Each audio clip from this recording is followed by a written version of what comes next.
quiet light of morning, before the world fully awakes, a face slowly appears on the canvas.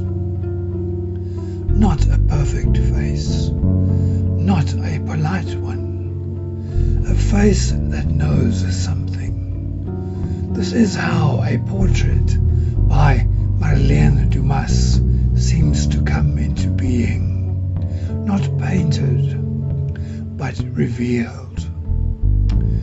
She was born at the edge of two worlds in the wide, sun-bleached silence of Cape Town, and later crossed oceans to the grey skies of Netherlands. Between those two lights, one harsh and brilliant, the other soft and brooding, her vision was formed.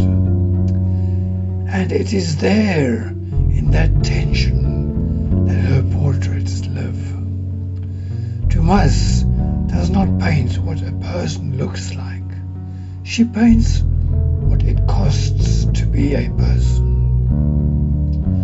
Her faces seem to float out of water, memory or dream. The eyes are never just eyes. They accuse, they mourn, they wait.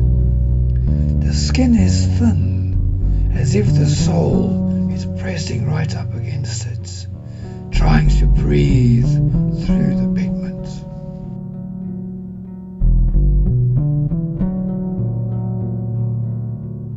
She often works from photographs, newspapers, old snapshots, anonymous images of strangers.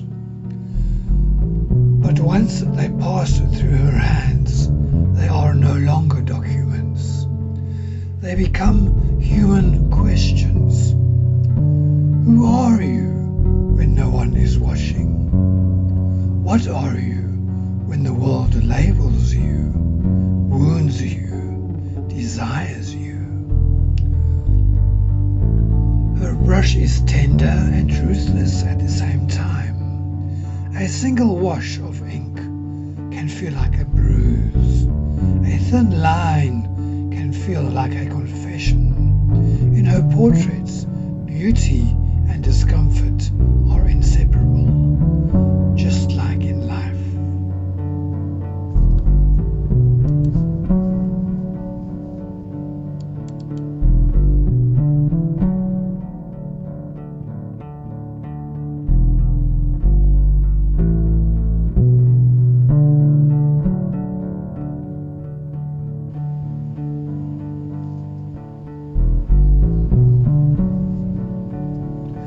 And when you stand before one of her faces, in a quiet room or a museum, something strange happens.